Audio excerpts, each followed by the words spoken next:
Hola a todas y todos, soy Vladimir Rovinsky, director del programa de estudios de Alianza del Pacífico en la Universidad de CES en Cali, y es un gran placer dar la bienvenida a nuestro investigador José Miguel Terán, que va a hablar sobre su nuevo trabajo dedicado a cómo está funcionando la Alianza del Pacífico. Y este es un evento que nosotros estamos haciendo en el marco de los 10 años de la Alianza del Pacífico. El programa de estudios de Alianza del Pacífico en la Universidad se dedica sus esfuerzos para poder conocer mejor qué es lo que hace la Alianza del Pacífico, cómo lo hace y realmente poder salir con algunas recomendaciones para los tomadores de decisiones. Y pensamos que este último trabajo realizado por José Miguel Terán puede servir perfectamente para los tomadores de decisiones, para conocer cuáles son los retos y las oportunidades de Alianza del Pacífico. Sin otro en particular, doy ahora la palabra a José Miguel. Muchas gracias por acompañar a nosotros en el día de hoy.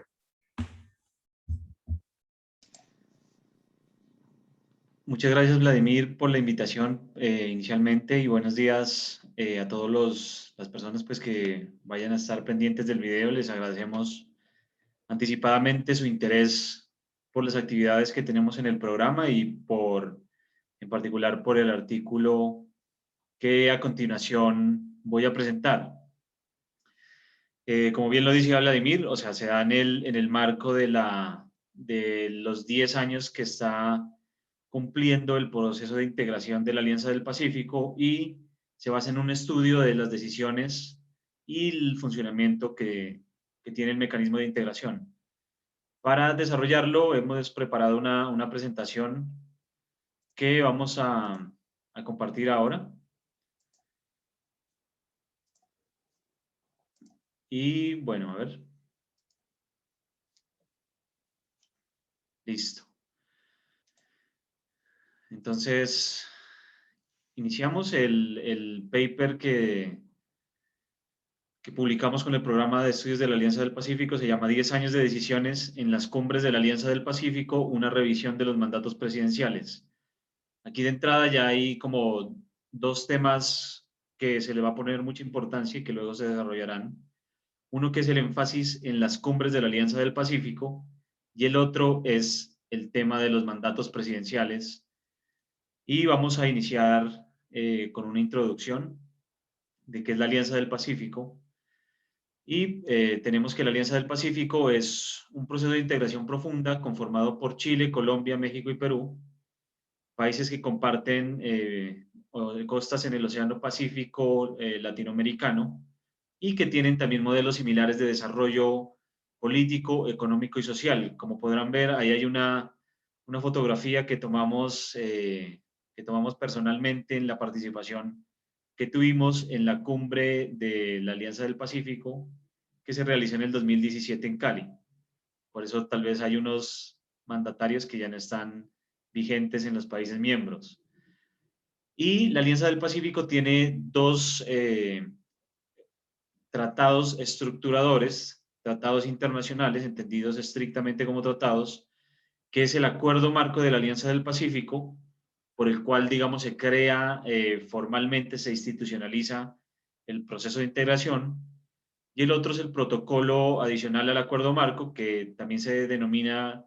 el protocolo comercial, que es donde se establecen todas las cuestiones comerciales, donde se eliminan los aranceles, donde se pone el énfasis en la facilitación y la promoción del comercio entre los países miembros y hacia afuera de los países miembros. En términos económicos, la Alianza del Pacífico representa en América Latina el 41% del PIB. Los países que tienen el 60% del comercio internacional y los que atraen el 42% de los flujos de inversión extranjera directa. Asimismo, los países sumados tienen una población estimada de 230 millones de habitantes, tienen un crecimiento promedio del 2.4%. Aunque digamos sí continúa siendo positivo, pues evidentemente por la crisis económica causada por la pandemia, se redujo y se mantiene, digamos, casi el mismo porcentaje desde el 2016. digamos que es un dato que hay que ponerle atención. Y finalmente tiene un PIB per cápita de alrededor de los $19.000. Esta es una breve introducción de lo que es la Alianza del Pacífico. Y ahora continuamos con qué significa esta apuesta de la Alianza del Pacífico en términos digamos, del contexto internacional y de la realidad internacional. Inicialmente es una respuesta a la importancia y la novedad que se tiene hacia la región del Asia-Pacífico, que en la actualidad se estructura como el eje del desarrollo geopolítico y económico mundial. De igual forma, representa o es una muestra de esa integración regional y comercial que, si bien es liderada por los estados como un actor principal y central en los términos internacionales, también está acompañada por otros actores, que esa es una de las novedades que se da, digamos, y que marcan esa nueva realidad de la inserción y de la importancia de la región del Asia-Pacífico. De esa misma forma representa ese giro en la política exterior, donde los países latinoamericanos se comienzan a proyectar geoeconómicamente hacia esta región del Pacífico. Esa proyección se comienza a priorizar hacia el Pacífico, que es un cambio en la concepción que se tenía antes de una proyección más orientada, digamos, hacia el Atlántico, hacia el otro lado del globo. Y la Alianza del Pacífico comienza a ser un mecanismo para fortalecer el relacionamiento de estos países con la región del Asia-Pacífico. Incluso, digamos, para Colombia específicamente, es una estrategia para revertir ese rezago histórico de las relaciones que ha tenido el país con la región, porque siempre el enfoque ha estado dado hacia Estados Unidos y digamos, hacia el desarrollo hacia el otro océano. Finalmente, la importancia y características de la Alianza del Pacífico en la política exterior es que propone esa proyección al mundo con énfasis en la región del Asia-Pacífico, y los socios que hacen parte del proceso de integración son los que tienen una mayor afinidad ideológica en el comercio internacional y en torno a la inversión extranjera directa y a la internacionalización. Continuando con esto, ¿por qué es en este sentido, digamos, por qué son importantes esta celebración de los 10 años, digamos, por qué se le da tanta importancia en este momento a esta celebración? Y es básicamente porque la integración en América Latina y el Caribe ha tenido avances exiguos. Eso es, digamos, lo que se argumenta reiterativamente cuando se la compara la integración que se da en el continente latinoamericano con la integración europea. Y lo que se ha dado, la realidad que se ha dado de la integración en América Latina es que se ha estructurado por grupos subregionales. De estos grupos subregionales, la Alianza del Pacífico es una expresión de estos grupos subregionales, y en igual medida estos grupos subregionales, digamos, que no abarcan toda la región, también han tenido, digamos, un avance inicial muy fuerte, con unos apoyos políticos definidos muy fuertes. Se han creado estructuras rígidas, institucionalizadas muy fuertes, pero con el desarrollo del tiempo, incluso en la primera década de existencia de alguno de estos mecanismos, perdieron totalmente su vigencia y relevancia, ¿ves? Entre estos, por ejemplo, se podrían destacar algunos como CELAC, UNASUR, el ALBA, otros que siguen siendo importantes en términos, por ejemplo, de la creación de regulación internacional, como la CAN para Colombia, pero que inicialmente no tienen esa relevancia ni política ni simbólica a nivel internacional. Entonces, la Alianza del Pacífico a los 10 años, y en un contexto reciente adverso para el internacionalismo, sigue vigente y con reconocimiento, se ha mantenido. Digamos, incluso ya entrados en el problema de la pandemia, se sigue manteniendo la Alianza del Pacífico como un referente. En el 2020, a pesar de que se aplazó la realización de la cumbre se realizó de manera semipresencial, podría decirse, porque el presidente de Colombia fue a Chile, donde quien era la presidencia pro tempore en ese momento, y los otros dos mandatarios participaron, el mandatario de México y de Perú participaron virtualmente, lo que le dio, o sea, a pesar de haber estado en esta crisis y en un año, pues, anómalo como el 2020, la Alianza del Pacífico siguió vigente para los mandatarios. En un análisis que hace el The Economist Intelligence Unit, pone 3 riesgos específicos para, digamos, estas iniciativas de comercio con América Latina. Y uno es el riesgo político, y podemos ver que la Alianza del Pacífico ha tenido, digamos, sumando los cambios presidenciales que se han dado en los diferentes países, ha tenido más de 10 cambios de presidentes, donde la constante ha sido que el interés por la Alianza del Pacífico se ha mantenido en estos cambios presidenciales, digamos, y que eso marca siempre un punto crítico para el proceso de integración, porque depende directamente de la voluntad de los gobiernos, principalmente, de que los países participen. En torno, digamos, al riesgo económico, se han privilegiado las dinámicas económico-comerciales sobre las dinámicas políticas en la Alianza del Pacífico. Es decir, eso también es una, digamos, una evidencia de que el interés que se ha tenido de los países miembros de la Alianza del Pacífico se ha puesto sobre las ventajas económicas y comerciales que puede tener la Alianza del Pacífico, y esto ha trascendido lo que podría, mejor dicho, lo que ha complejizado otros procesos de integración, que ha sido que cuando hay un cambio en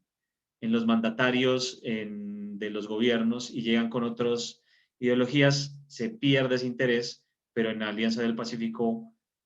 se ha mantenido. Y digamos, la pregunta que quedaría aquí sería cómo los gobiernos de la Alianza del Pacífico van a gestionar esas demandas recientes de un aumento del gasto.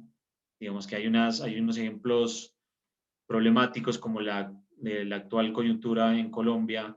con la desaprobación generalizada que se están haciendo las reformas. Y el último punto, digamos, que se tiene en cuenta para hacer los negocios en América Latina y que también beneficia a la Alianza del Pacífico, es ese riesgo a que cambien las reglas de juego. Y lo que se observa en los países de la Alianza del Pacífico es que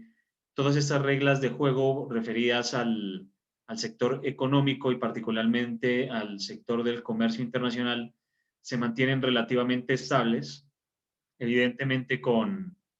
las excepciones, pues, por ejemplo, del caso chileno, que tienen una gran reforma constitucional, pero que se espera que de esta reforma no haya un cambio profundo a esas reglas del juego que marcan el comercio internacional y otros procesos internacionales importantes como son los migratorios, los intercambios de cooperación, etc. Con esto, digamos, se mantiene una visión acerca de la integración con la Alianza del Pacífico que puede implicar, o que se entiende que la integración es un mecanismo para generar más desarrollo. Y frente a la crisis económica y social, digamos, la pregunta que queda es si se podrá enfrentarla mejor a través de la integración. Y pues la respuesta que se ha dado desde los gobiernos de los países miembros ha sido seguirle apostando a la Alianza del Pacífico. Digamos, con estas preguntas y con esta breve introducción, el paper lo que se centró a investigar es una visión hacia adentro de la Alianza del Pacífico, y teniendo como eje estructurador del mismo la pregunta de cómo funciona la Alianza del Pacífico. Y esto frente a que el interés que se ha dado digamos, desde los estudios que se han hecho de la Alianza del Pacífico han puesto el énfasis en los análisis macro de la Alianza del Pacífico, considerándola como, digamos, dentro de los estudios de las organizaciones internacionales,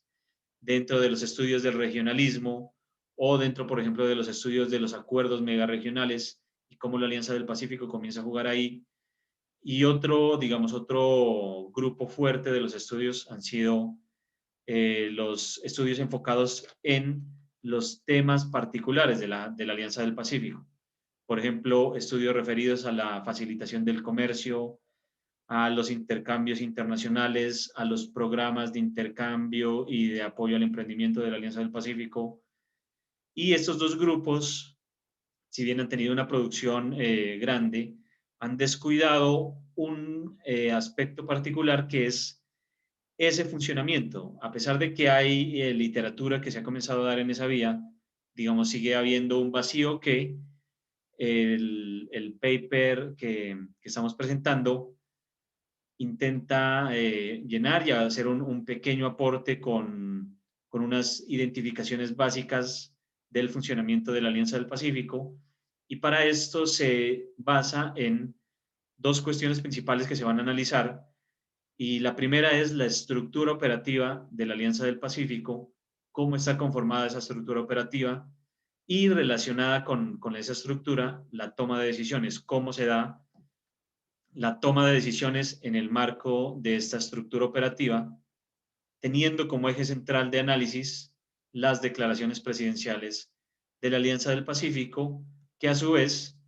son declaraciones presidenciales que se dan en el marco de las cumbres. Entonces, como se dijo al principio, aquí se va a poner mucho énfasis a la cumbre como la reunión más importante de toma de decisiones de la Alianza del Pacífico y a las declaraciones presidenciales como ese instrumento internacional y que hace parte de la estructura jurídica de la Alianza del Pacífico. Con esto continuamos y pues de entrada lo que se presenta este cuadro es la estructura que se identificó en los tratados de la Alianza del Pacífico, particularmente, digamos, no hay un documento que muestre esta estructura de manera explícita, digamos, aunque en la página web de la Alianza del Pacífico hay también un esbozo de lo que es esa estructura, pero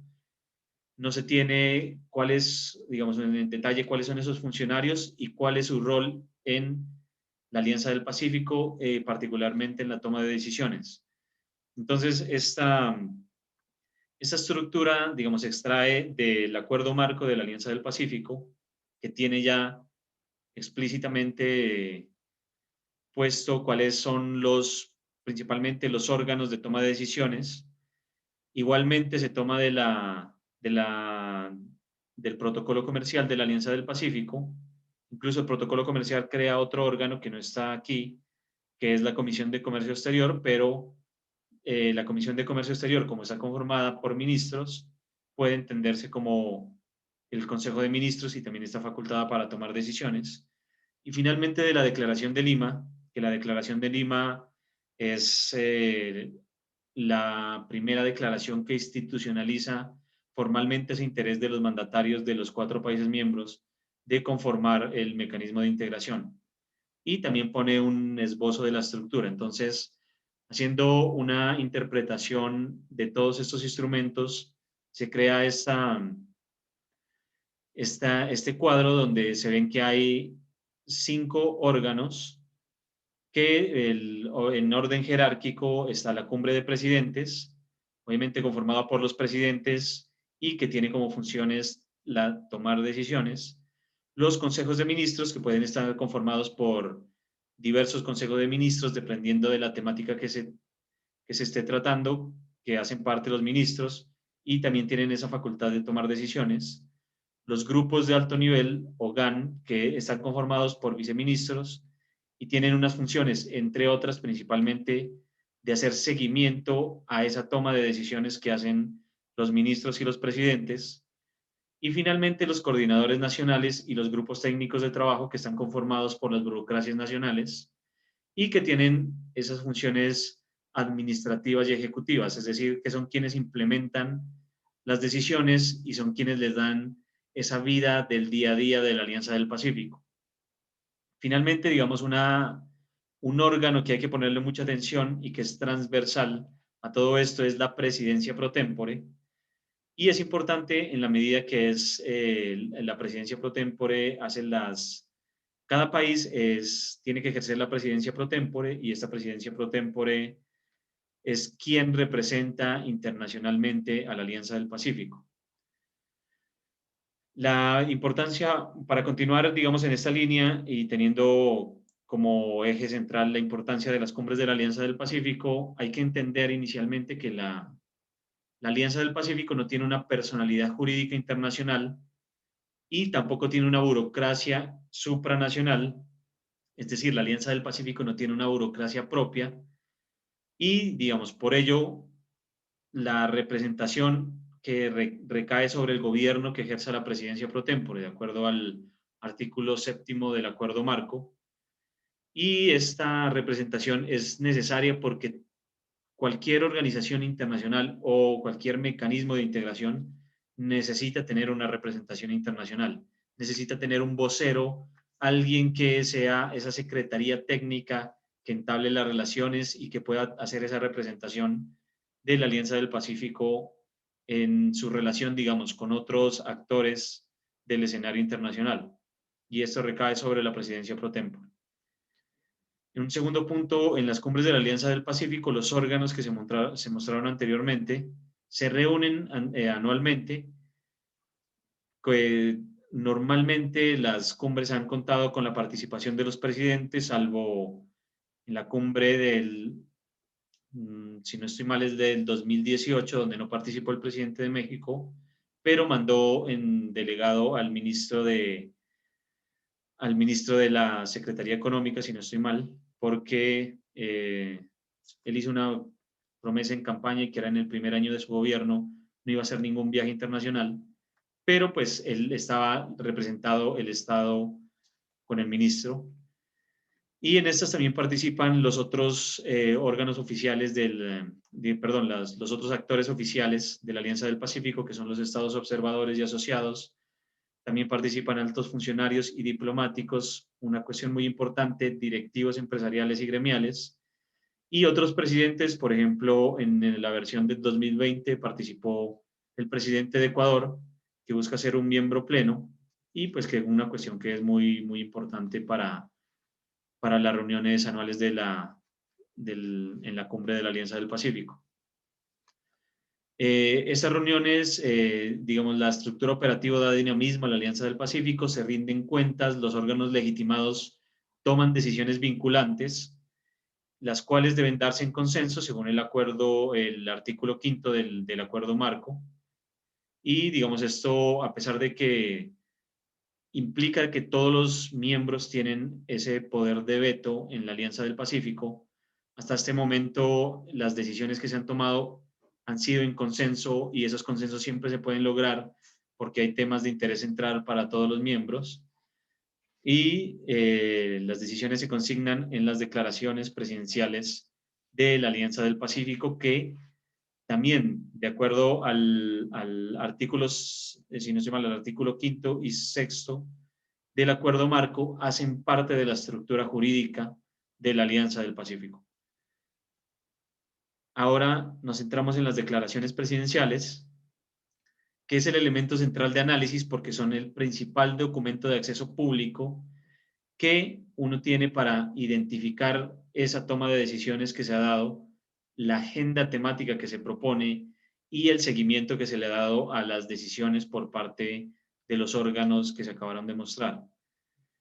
Estas decisiones, como se dice, pues en estas se plasman las decisiones, la agenda y se define el funcionamiento interno de la alianza. Tienen un carácter vinculante y hacen parte del ordenamiento jurídico de la alianza según el artículo 6 del acuerdo marco. Y son documentos que de manera consensuada los gobiernos de los países miembros producen en el marco de la Cumbre del Pacífico. Evidentemente, estas no son decisiones que se dan, o sea, la cumbre dura alrededor de 3-4 días donde los presidentes se reúnen en el país que ostenta la presidencia pro tempore. Evidentemente, en estos 4 días no es un tiempo suficiente para que se tomen las decisiones, sino que la construcción de las decisiones se da en una lógica bottom-up, donde las burocracias nacionales, que son las que están trabajando en el día a día de la Alianza del Pacífico, van construyendo esas decisiones y es en este marco donde donde se ratifican y los presidentes y los ministros las discuten a nivel, pues a ese alto nivel. Y se toman las decisiones y se plasman en las declaraciones. Estos son documentos que no tienen naturaleza jurídica de un tratado y se pueden caracterizar como instrumentos internacionales de soft law. Consecuentemente, tienen un contenido programático y político y se definen como políticamente vinculantes. Es decir, al no ser tratados, no contienen obligaciones internacionales de los estados, sino que el Estado lo que hace es comprometerse hacia adentro de sí mismo, digamos, para que sus burocracias nacionales implementen estas decisiones dentro de los estados, pero esa implementación se da de manera paralela dentro de todas las burocracias nacionales. Y de ahí, digamos, la importancia del cumplimiento discrecional por parte de los estados, en la medida que esto implica el funcionamiento del día a día y también implica, este es uno de los indicadores más relevantes acerca de la voluntad política de los miembros de darle aplicabilidad y continuidad al mecanismo de integración. Es decir, aunque se puede considerar que este puede ser un punto débil de la Alianza del Pacífico, en la medida que no existe, digamos, esa obligatoriedad internacional que vincule a los estados a cumplir estos mandatos que se consignan en las declaraciones presidenciales, hay un cumplimiento discrecional y voluntario que demuestra esa voluntad política de seguir comprometiéndose con los temas de la Alianza del Pacífico y con los temas, pues, particulares de los mecanismos de integración. La estructura de las declaraciones, digamos, de manera muy rápida, tiene una parte declarativa que hace el recuento de las decisiones anteriores que se dieron y cómo se han venido cumpliendo por parte de los órganos, pues, que se designan para su cumplimiento.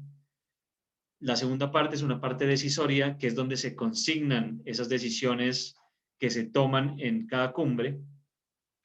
Y finalmente unos anexos que generalmente están referidos a esas decisiones que se tomaron y que las desarrollan y profundizan o dan algunas, digamos, unas hojas de ruta específicas para el cumplimiento de esas decisiones. Como se dijo, pues constituyen un elemento central de la institucionalidad y esto es importante porque son una parte muy importante para el funcionamiento.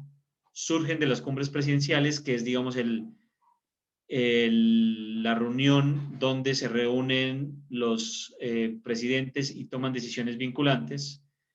y es porque se ha convertido en el instrumento, en el documento que marca la hoja de ruta que guía el accionar,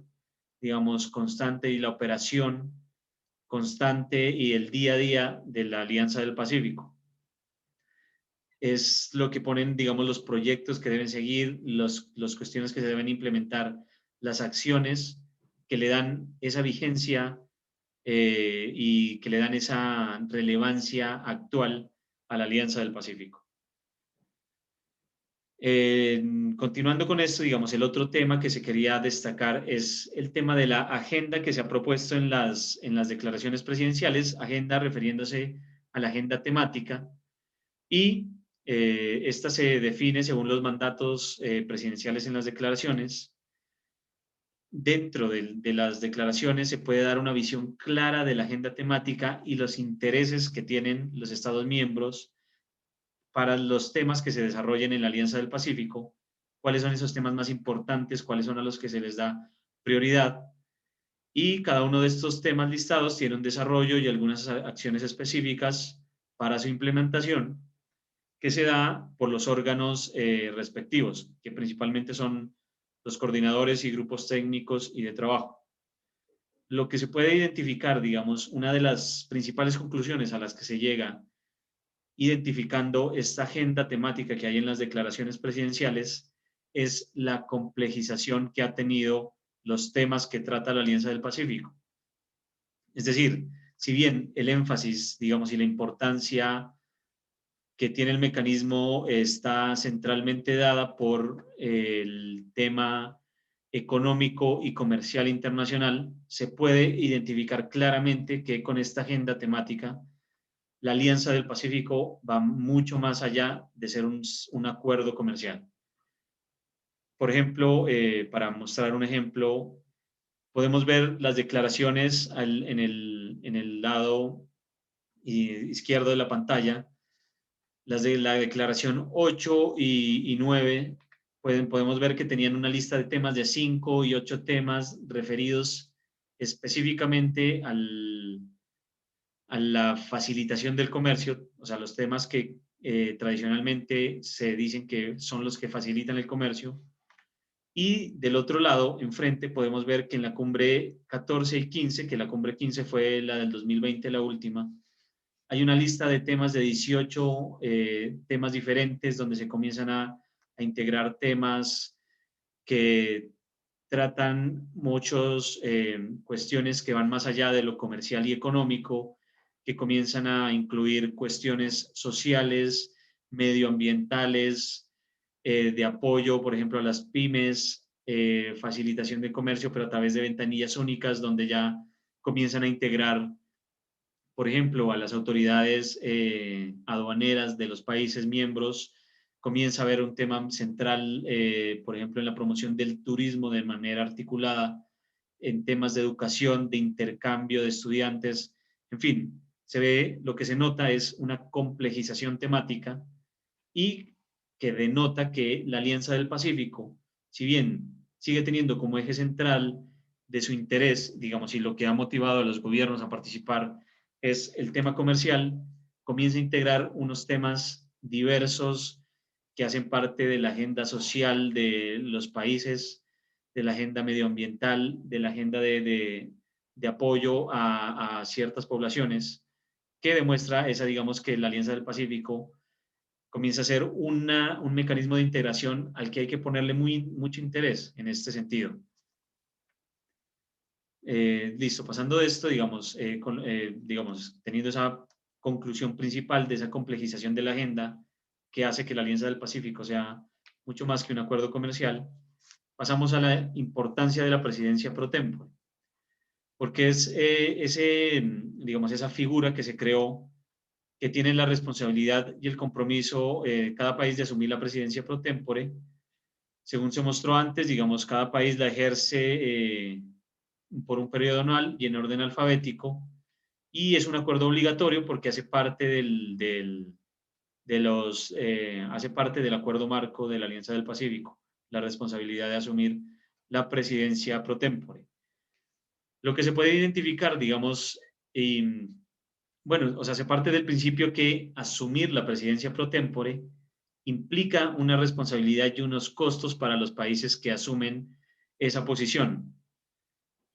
Porque tienen el país que asume la presidencia pro tempore tiene esa, digamos, se podría decir que asume un rol de secretaría técnica de la Alianza del Pacífico, es quien tiene que coordinar las reuniones, quien tiene que llevar, digamos, la memoria institucional de la Alianza del Pacífico, quien tiene que articular a todos los actores que están participando en torno al proceso de integración. Entonces, implica unos costos y esos costos los asume la burocracia nacional de los países miembros, que está, y en particular del país que está ejerciendo esa presidencia pro tempore. Y, digamos, una forma de identificar ese compromiso que han tenido los países, digamos, una aproximación o un medio para hacerlo es identificar por cuánto tiempo se ha ejercido la presidencia pro tempore por cada uno de los países miembros. Entonces, haciendo un análisis aproximado, se puede identificar que Chile ha sido el país que más tiempo ha ejercido la presidencia pro tempore y por ende podría decirse que es quien más ha asumido, digamos, esa responsabilidad internacional frente al mecanismo de integración. Digamos, aunque tiene una particularidad porque en el 2020 la sesión de la presidencia pro tempore tenía que se hace normalmente a mediados de año, entre junio y julio, pero por el tema de la pandemia se aplazó 6 meses y la sesión se hizo en diciembre. Pero Chile es ese país que ha asumido esa posición por más tiempo, seguido de Colombia, México y finalmente Perú. Continuando, digamos, para cerrar unos comentarios finales, es que el documento lo que hace es presentar unos hallazgos básicos del estudio de las declaraciones presidenciales y unos hallazgos básicos referidos específicamente a cómo funciona la Alianza del Pacífico. Deja abierta, digamos, o de manera explícita, lo que busca es dejar abierto varios temas que se pueden prestar para profundización o análisis específicos y plantea, también intenta o quiere hacer un aporte para cerrar esa brecha de los estudios de hacia adentro de la Alianza del Pacífico y hacia su funcionamiento y muestra de manera clara esa estructura operativa y los órganos que se han conformado para que la Alianza del Pacífico como mecanismo de integración pueda funcionar y también le pone un énfasis a cómo está relacionada esa estructura con la toma y la implementación de las decisiones que se toman. Se identifica una complejización de la agenda temática y finalmente lo que también intenta dejar mostrado de manera explícita es que si bien los países miembros de la Alianza del Pacífico han tenido un compromiso y han demostrado su interés en la participación en el mecanismo de integración, también se puede identificar que ha habido una asunción diferenciada de responsabilidades. Con esto termino la exposición del texto, espero lo puedan consultar. Pues agradezco por la atención que tengan y pues gracias también a la Universidad ICESI y al Programa de Estudios de la Alianza del Pacífico pues por la oportunidad de generar esta exposición y pues esperamos seguir contribuyendo en la generación de conocimiento que pueda apoyar la toma de decisiones en el marco de la Alianza del Pacífico. Muchas gracias. Muchísimas gracias, José, por esta excelente presentación, sobre todo la presentación que muestra los avances, los desafíos y las oportunidades para la Alianza del Pacífico. Yo estoy, como el director del programa, estoy muy contento con este trabajo porque yo creo que es el trabajo que es muy apropiado para tener en estos 10 años, en la celebración de los 10 años de la Alianza del Pacífico. Porque cuando nosotros creamos el programa,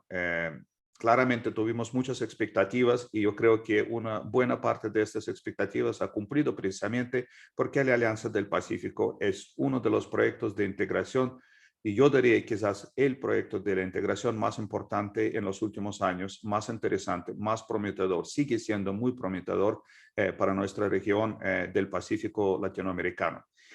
Muchas gracias a todos y todas por acompañar a nosotros. Muchísimas gracias nuevamente a José Miguel por tu excelente trabajo y esperamos contar con nuevas oportunidades para compartir con ustedes nuestros trabajos. Hasta luego.